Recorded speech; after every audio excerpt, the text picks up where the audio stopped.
Estados Unidos podría estar viviendo un momento tipo Vietnam, pero a lo grande, en su guerra en Oriente Medio, de nuevo con Irán. Tan malo como fue Vietnam, creo que este podría ser peor. Para empezar, esto es lo que el presidente Trump publicó esta mañana. Dice, Trump, un acuerdo es inminente mientras las conversaciones con Irán comienzan el lunes sobre desnuclearización. Bien, ese es un titular de Breitbart que el presidente Trump volvió a publicar esta mañana, pero el titular es del 2 de agosto. Así que el presidente Trump, esta mañana, publicó algo que salió el domingo sobre unas conversaciones que supuestamente iban a empezar el lunes, y no empezaron. Y luego el martes, después de que no hubiera conversaciones, sigue diciendo, sí, un acuerdo es inminente. Así que publica esto. Y esta mañana, el secretario del Tesoro, Scott Bessent, respaldó eso diciendo lo siguiente.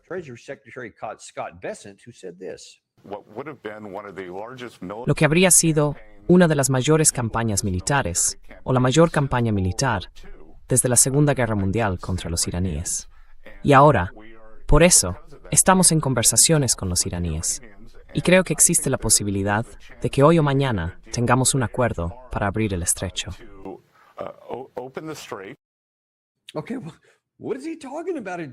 Bueno, ¿de qué está hablando? ¿De un acuerdo hoy o mañana? La parte iraní está diciendo de forma tajante en todos los niveles que no hay conversaciones directas con Estados Unidos. Punto. No hay nada cerca. Y lo único que dicen sobre este estrecho de Hormuz es algo como lo que publicó esta mañana en X el profesor Morandi. Dijo que Irán seguirá controlando el estrecho de Hormuz, pase lo que pase.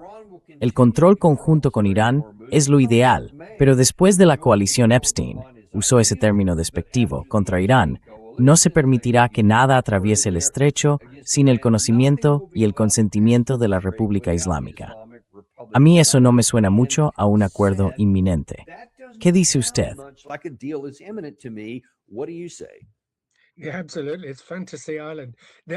Desde luego, es una isla de fantasía. Parece que Irán está manteniendo algunas conversaciones con Omán. Así que en cierto sentido uno podría agarrarse a un clavo ardiendo y decir que hay conversaciones en marcha, pero desde luego no hay nada directo. Exactamente. El profesor Morandi tiene razón en dos cosas. Está claro que Estados Unidos se encamina hacia una victoria humillante, sea cual sea. Una victoria declarada, quiero decir. No hay forma de salir de esto con honor ni con nada sustancial. Irán seguirá entre orias estrechas. ¿Quién es Eric Sor? Netherdabre sport nader per blank de 28 de febrero. On the 28th of February. And worse than that, the United States has... Y peor aún, Estados Unidos ha perdido credibilidad en toda la región más amplia del Golfo. Ya no es capaz de defender a sus aliados. Irán, como usted ha mencionado antes, ha podido responder de forma asimétrica. Los ataques contra Irán no se devuelven contra Estados Unidos, sino contra sus aliados en la región. Eso significa que Estados Unidos se convierte, de forma aún más clara, no en la fuente y el garante de la seguridad y la estabilidad, sino de hecho en lo contrario, la fuente de inestabilidad del caos. Y por supuesto, este caos en el corazón de la Casa Blanca está ahora, por así decirlo, extendiéndose en oleadas por todo el mundo. Y eso es lo que vemos ahora mismo en Asia Occidental.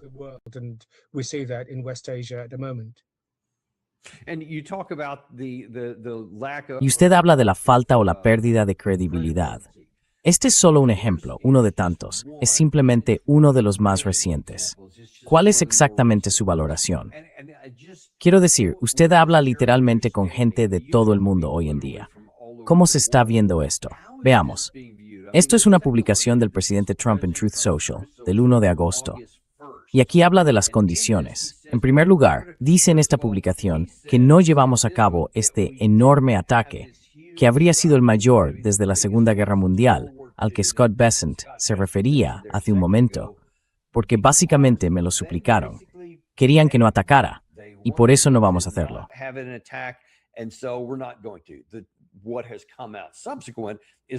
Lo que salió después es que la parte saudí, Mohammed bin Salman, estaba furioso con Trump y le gritó que no lanzara su ataque porque él mismo, en relación con su comentario sobre la simetría, sería quien lo recibiría.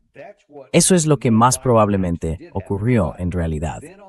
Pero después, el 1 de agosto, el presidente Trump dijo que se habían acordado los parámetros de un acuerdo, que se habían acordado. Y eso incluiría la apertura inmediata, completa y total del estrecho de Hormuz.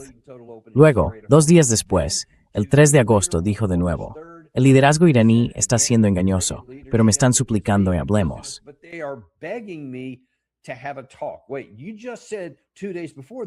Espera, acabas de decir que 2 días antes el esquema ya estaba hecho.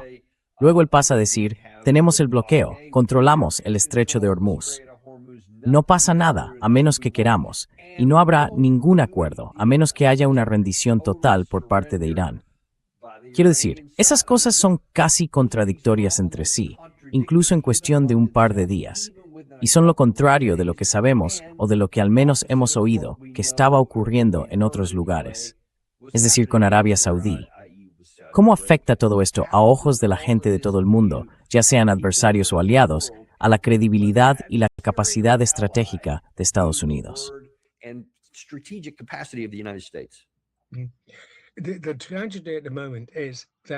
La tragedia en este momento es que Estados Unidos se ha convertido en prisionero de su propio poder. Tiene un poder militar inmenso, y claramente existe la creencia de que ese poder militar te dará influencia, te dará la capacidad de moldear la realidad. Recordemos el eslogan neoconservador de principios de los años 2000. Los imperios moldean la realidad. Los imperios hacen que cambie el tiempo. Y de vez en cuando coges a un país pequeño y le das una paliza, solo para demostrar que podemos hacerlo. Después lo interpretamos nosotros, porque controlamos el relato. Lo que ha ocurrido ahora, y esta es la segunda cuestión, es que se ha convertido en prisionero de su propio poder. Se ha convertido en prisionero de sus propias ilusiones, de que realmente puede moldear la realidad. La realidad está volviendo y mordiendo con bastante fuerza a Estados Unidos en los talones. No se puede moldear la realidad.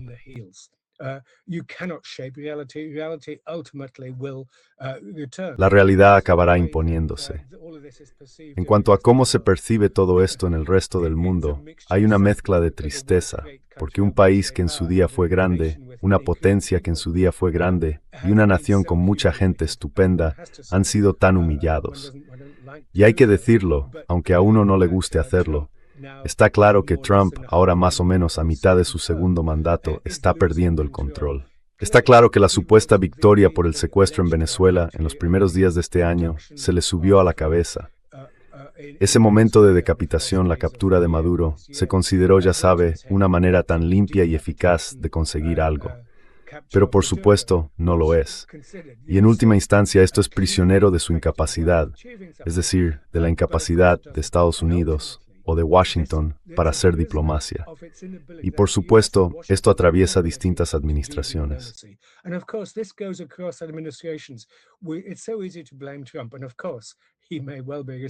Es muy fácil culpar a Trump.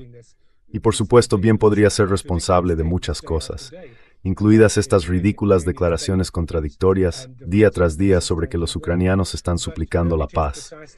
Y por supuesto no hay nada sustancial ahí. Pero es precisamente esta capacidad de aislarse de la realidad, y es la culminación de un proceso de largo recorrido. Culpamos a Trump, pero mi particular bestia negra es Jake Sullivan. Ahora incluso he olvidado quién era el secretario de Estado con Biden, porque en realidad era Jake Sullivan, el asesor de seguridad nacional. Y por supuesto fue Jake Sullivan quien ideó las acusaciones del Russiagate contra Trump a mediados de 2016. En primer lugar, cuando básicamente se lo inventó.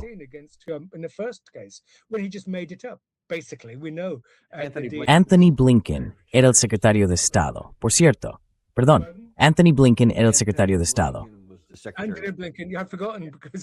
Anthony Blinken. Lo he olvidado porque claramente era Jake. Sí. Creo que el papel de Jake Sullivan cuando se escriban los libros de historia se verá dentro de 10 o 15 años como ¿cómo decirlo? El gran cardenal detrás de gran parte de todo esto. Sabes, Richard, es interesante. Pusimos esto hace una semana, más o menos, después de que Lindsey Graham muriera inesperadamente al regresar de Ucrania, no hace mucho. Había algunos fragmentos de un próximo documental que mostraban a Lindsey Graham en un coche hablando con Jake Sullivan, de la anterior administración. Hablamos de él en esta guerra, no de cuando estaba en el poder, sino al parecer de que está opinando durante el mandato del presidente Trump. Y ese tipo sigue hablando con gente. Aunque ya no está en el poder, sigue teniendo influencia.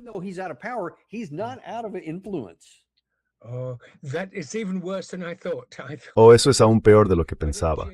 Pensaba que era malo.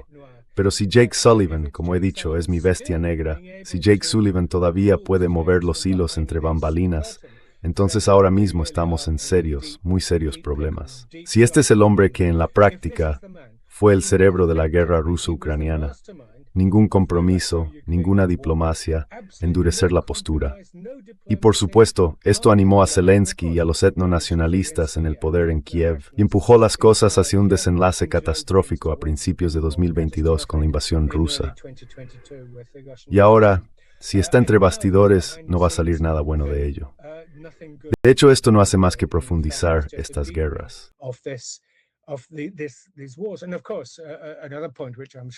Y por supuesto, otro punto del que estoy seguro que hablaremos es cómo estos dos conflictos, el ucraniano y el de Asia Occidental, estas culturas están empezando a fusionarse. Y ahora mismo hay muchos comentarios al respecto, pero hay muchos indicios de ello. Y el hecho de que Ucrania esté intentando precisamente ampliar el alcance de la guerra, implicar a Estados Unidos, mostrarle a Estados Unidos que Ucrania cuenta ahora con un ejército curtido en combate, que sus tecnologías de drones, también sus técnicas con drones y sus defensas contra drones, que por supuesto han compartido, por ejemplo, con Israel, son una forma de demostrar hasta qué punto puede ser útil. Sí, hasta qué punto puede ser útil. Es una imagen maravillosa con incendios por todas partes. Y según el último recuento, ahora mismo hay 46 guerras en curso en el mundo.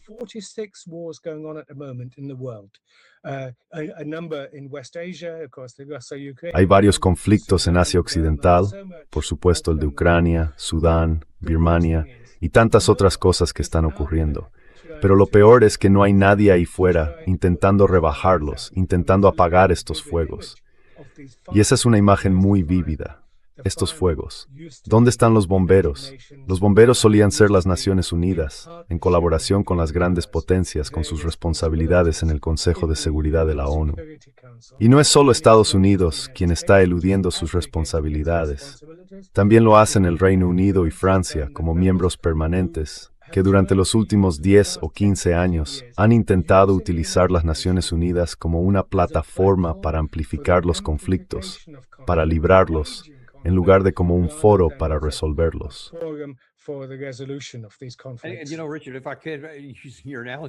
Sabes, Richard, si puedo usar tu analogía, es como si alguien hubiera cambiado los depósitos de agua del camión de bomberos por queroseno. Así que parece que no hacen más que echar más combustible a los incendios. Nadie quiere apagarlos. Y de hecho, aquí tenemos un ejemplo perfecto de eso. Otra gran transición. Tenemos uno aquí en Estados Unidos. Si Jake Sullivan ya no está en escena, al menos no delante de las cámaras, y si Lindsey Graham ya ha salido del escenario, imabat es solamente conversación hacia sustituidas de Turantal en Gambrel Jack Keane.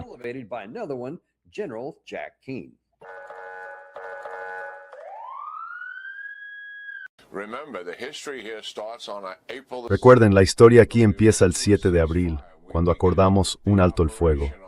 Iniciamos la operación el 28 de febrero. Los iraníes cerraron el estrecho de Hormuz el 2 de marzo, y después también acabamos imponiendo un bloqueo naval. Pero el 7 de abril acordamos un alto el fuego, y la razón fue que Irán quería hablar de negociaciones sobre el estrecho de Hormuz. Y hasta el 17 de junio no firmamos realmente un acuerdo que incluyera el estrecho de Hormuz. Era lo único del acuerdo en lo que estábamos de acuerdo. Todo lo demás se negoció durante los 60 días siguientes, o quizá más tiempo. Ambos presidentes lo firmaron, y el acuerdo era que retiraríamos nuestro bloqueo naval y por tanto abriríamos nuestra parte del estrecho que estábamos cerrando. Todo eso tenía que ver con los buques iraníes que entraban y salían. Y ellos racionalmente estarían de Frmelns. Ellos intentos estar y cancelarse por el estrecho. Organize and control shipping through the straits. Casi nada de lo que dijo era verdad. De hecho, la mayor parte fue una mentira rotunda, pero lo dice con una convicción tremenda. Primero, ¿la historia empezó el 7 de abril? ¿De qué está hablando? Empezamos una guerra el 28 de febrero, y todo eso llevó a... Y luego miente, y dice que la razón por la que fuimos a un alto el fuego en abril fue que Irán vino a rogarnos un alto el fuego para negociarlo en el estrecho de Hormuz. No hay nada de verdad en eso. De hecho, fuimos nosotros quienes quisimos el alto el fuego, porque vimos que se nos estaban acabando todos esos misiles y otras municiones. Y no estábamos abriendo el estrecho de Hormuz. Así que intentamos ver si podíamos recurrir a la diplomacia, a un bloqueo o a lo que fuera. Y luego está esa última parte, cuando dice, escuchad, básicamente es culpa de ellos y tienen que venir a nosotros. Quiero decir, ¿cómo se lidia con algo así?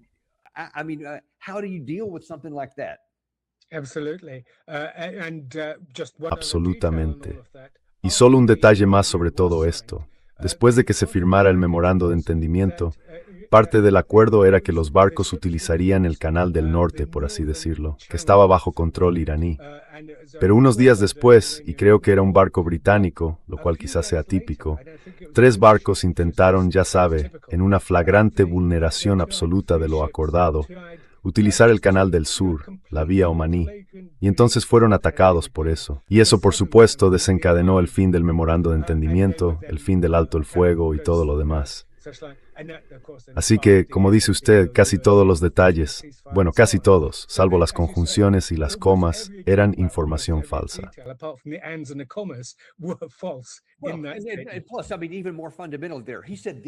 Además, quiero decir, yendo aún más al fondo del asunto, él dijo que lo único que Estados Unidos tenía que hacer era levantar nuestro bloqueo, que todo lo demás, dijo, se iba a negociar. Eso es completamente falso. Decía que teníamos que levantar de inmediato nuestras sanciones energéticas contra los iraníes. Teníamos que liberar sus activos congelados. Esas eran algunas de las cosas que se suponía que debían ocurrir de inmediato, desde el principio. Y luego, parte de esto hablaba de un fondo de recuperación de $300 mil millones que se suponía que debíamos financiar para ellos, etc. Nada de eso ocurrió en absoluto.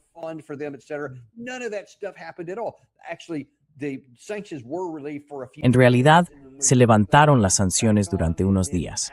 Luego las volvimos a imponer y además añadimos más, lo que por supuesto también fue una violación directa del memorando de entendimiento. Pero a ver, cuando él habla ante un público estadounidense, nadie sabe nada de eso, y simplemente se lo cree tal cual, la mayoría al menos. Pero otros en el mundo, volviendo al tema de hace un momento, son muy conscientes de lo que contenía el memorando de entendimiento, de cuál fue la secuencia de los acontecimientos, de cuándo empezó la historia y de por qué empezó. ¿Qué daño hace esto a nuestra capacidad de alcanzar ahora un acuerdo?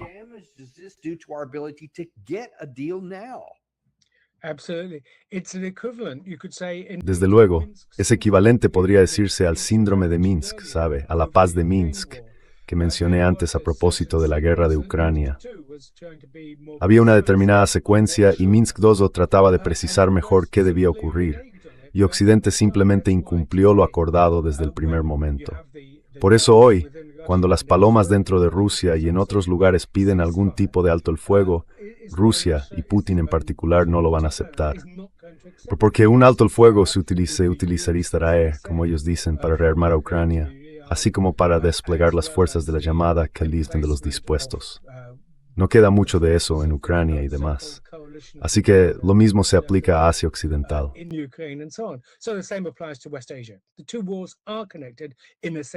Las dos guerras están conectadas, en el sentido de que existe una ineptitud diplomática y de que Estados Unidos no es un socio fiable. Y por supuesto, la Unión Europea, como acabamos de escuchar a Ursula von der Leyen, está en una negación absoluta, incluso ante los hechos. Ante este asesor alemán, que dio los datos, dio las cifras, y se niegan a creerlo, que Putin, que Rusia se verá obligada a hacer concesiones, se verá obligada a capitular, igual que la idea es que Persia capitulará en algún momento. No va a ocurrir, en ninguno de los dos casos. Rusia seguirá luchando hasta conseguir algún mínimo de un orden de paz aceptable.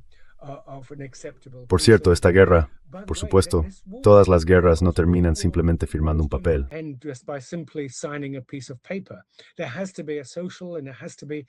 Tiene que haber una base social y tiene que haber algo que sustente un orden de paz. Y ahora mismo, en Europa y en Asia Occidental, no hay nada que lo sustente.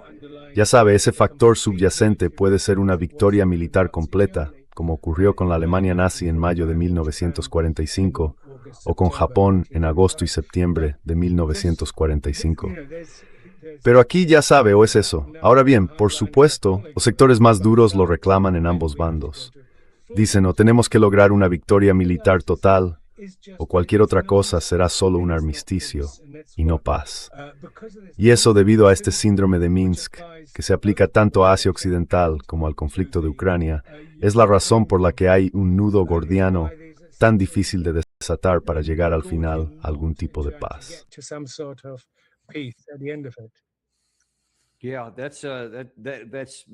Sí, quizá esa sea una de las cosas más profundas que has dicho hoy aquí, que no existe ninguno de los pilares, de las bases necesarias para lograr algún tipo de alto el fuego sostenible, y mucho menos la paz, o siquiera cierta estabilidad. No hay base alguna en ninguna parte.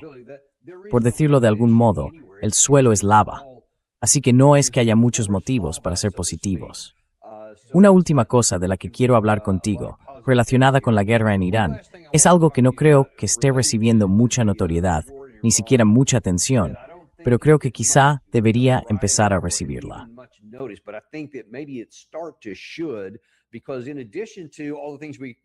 Porque además de todo lo que ya hemos comentado, también podríamos decir, ya sabe, que no tenemos suficientes recursos navales.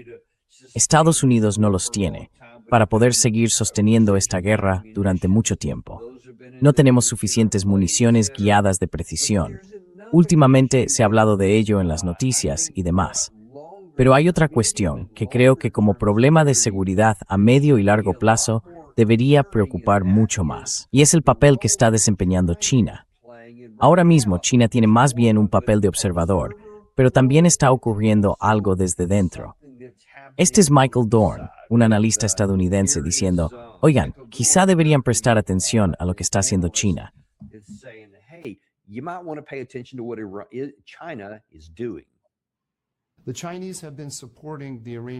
Los chinos han estado apoyando las capacidades misilísticas iraníes.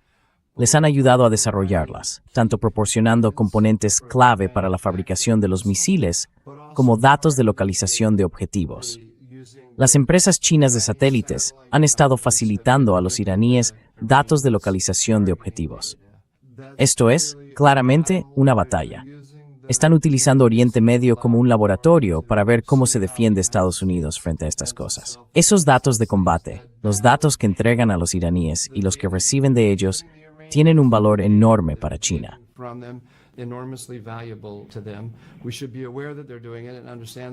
Debemos ser conscientes de que lo están haciendo y entender que lo hacen por una razón. Solo hay 3 actores en el mundo que tienen misiles balísticos antibuque: Irán, los hutíes y China. China está proporcionando estas armas a los hutíes y a Irán porque un misil balístico antibuque es un arma que solo sirve para una cosa: atacar un portaaviones estadounidense. Así que los chinos quieren entender cómo responde nuestra armada a todas estas armas.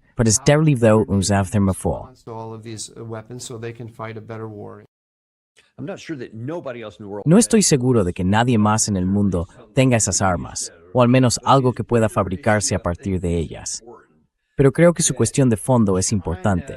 Según muchos informes, China está utilizando esto como un laboratorio para probar algunas de sus armas y municiones contra los estadounidenses. ¿Qué dice usted a eso?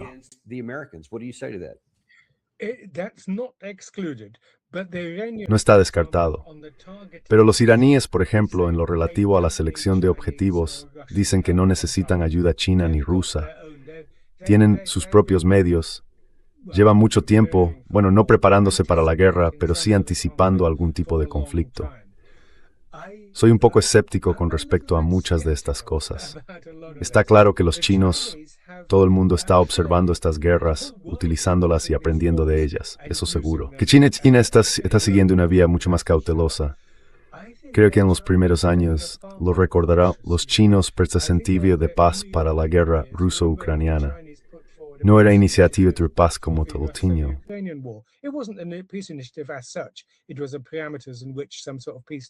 Eran unas condiciones en las que podía darse algún tipo de paz.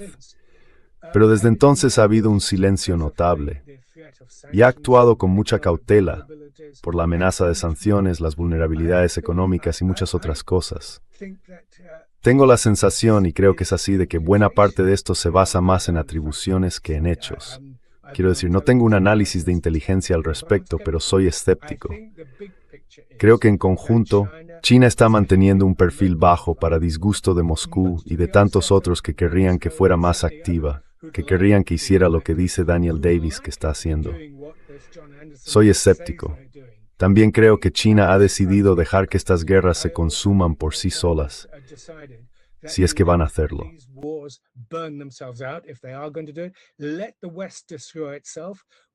Que Occidente se destruya a sí mismo. Nosotros seguiremos haciendo lo que estamos haciendo. Cualquier implicación corre el riesgo de arrastrarnos a conflictos que no hemos provocado. Y ya sabe, los dirigentes chinos, les gusten o no, sí tienen un fuerte sentido estratégico y también una gestión de Estado inteligente. Y con gestión de Estado no me refiero solo al aspecto militar, sino a comprender las bases económicas e industriales de cualquier conflicto. Está aprendiendo. Todos aprenden. Todos los ejércitos lo están observando muy de cerca. No logran un nivel de implicación activa.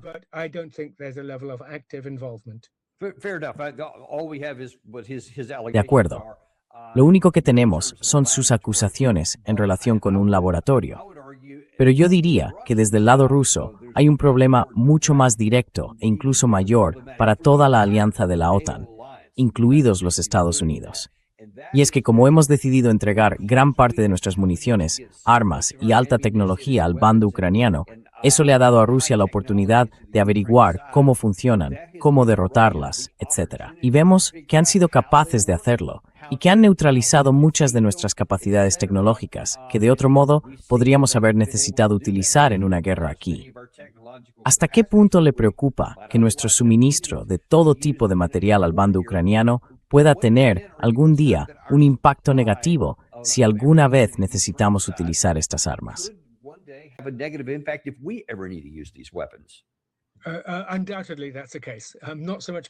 Sin duda, es así. No es algo que me preocupe tanto. Pero lo que está ocurriendo es que Rusia ha capturado una enorme cantidad de armamento. Desde el principio hasta los tanques Leopard, todos los HIMARS, todos los JASM y demás.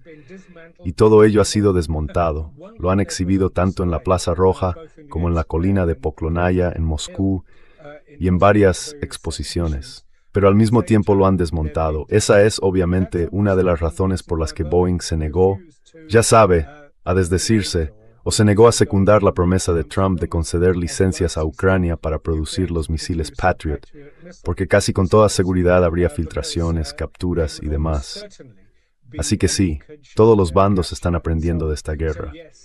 Y como digo, es un enorme, no es solo un efecto de retorno económico, político y diplomático, sino, en última instancia,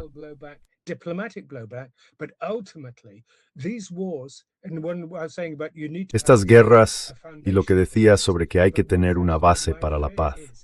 Pero lo que realmente me preocupa es que todas estas guerras se desborden, que se extiendan volens-nolens involuntariamente y que poco a poco acabemos viendo ataques con misiles y drones por todas partes. Hasta ahora, como saben, el verano pasado en Europa hubo un pánico enorme. El aeropuerto de Copenhague, otros aeropuertos, los aeropuertos de Londres cerraron durante un día o durante horas ante una supuesta amenaza de drones rusos. Que yo sepa, ninguna de esas amenazas quedó demostrada. Pero fue una anticipación, un presagio de lo que podría venir. Y me refiero en primer lugar a actores no estatales, porque estas tecnologías son fáciles de fabricar. Quiero decir, no es difícil.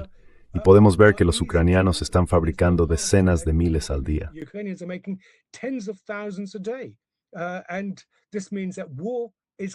Y esto significa que la guerra se acerca. Sí, hoy ha llegado a Rusia, Muy bien, podría llegar a Europa Occidental y, como digo, Dios no lo quiera, mañana a Europa Occidental y a Estados Unidos. Pero así es como van las cosas. Y por cierto, lo que ha dicho sobre Ursula von der Leyen, presidenta de la Comisión Europea, me ha perturbado profundamente. Estas personas niegan por completo el torbellino que están alimentando. Y como usted lo ha expresado muy bien, están echando gasolina, queroseno, a esos fuegos en vez de apagarlos. La Unión Europea no ha dado ningún paso hacia la diplomacia en el 5º año de una guerra en su propio continente. Y la Unión Europea antes se consideraba un proyecto de paz. Está tan desacreditada ante nuestras propias opiniones públicas, internamente, como en el resto del llamado Sur global.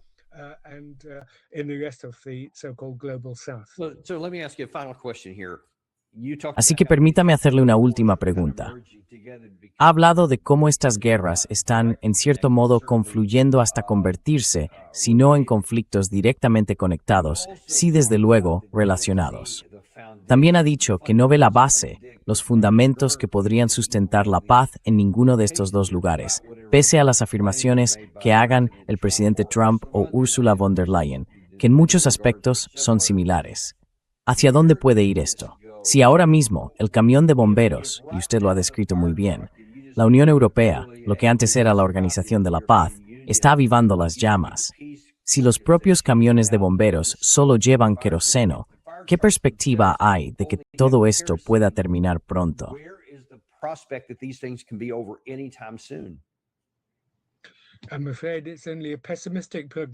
Me temo que es solo un pronóstico pesimista. Sea positivo o no, Rusia está avanzando en los frentes militares. Ambos bandos buscan el colapso del régimen. Así que Rusia espera que haya desorden interno en Kiev, ya sabe, algo cada vez más evidente tras los casos de corrupción, Mindich y muchos más. Incluso Valery Zaluzhny en una entrevista hoy, ayer dice que Ucrania no entrará en la OTAN después de todo, nunca, según él. Entonces, ¿de qué trata esta guerra? La guerra trata de que Ucrania pudiera entrar en la OTAN. La OTAN tiene un significado simbólico, entrar a formar parte de una comunidad política occidental en mucha gente.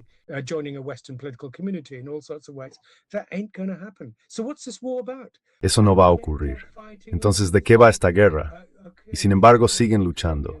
De acuerdo, sabemos que los ucranianos son obstinados, pero llega un punto en que la obstinación se convierte en estupidez. Porque la cuestión, y este es el punto final, es que cuando se escriban los libros de historia, Zelensky pasará, sin duda, no tengo absolutamente ninguna duda, a la historia como uno de los peores líderes de la historia mundial.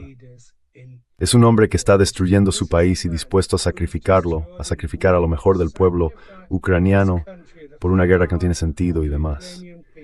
Intenta presentarla como una guerra de la civilización contra los orcos bárbaros de Rusia.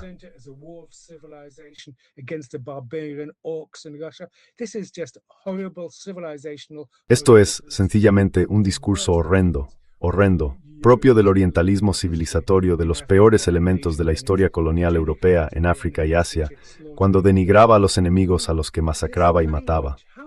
Este lenguaje, ¿cómo es posible que sigamos utilizándolo en el segundo cuarto del siglo XXI y que la Unión Europea respalde ese tipo de discurso etnocrático y cargado de odio? Así que no, me temo que soy muy pesimista. Pero, por supuesto, en las guerras, como todos sabemos, actúan fuerzas tectónicas más profundas. Y está claro que la ventaja la tiene Rusia.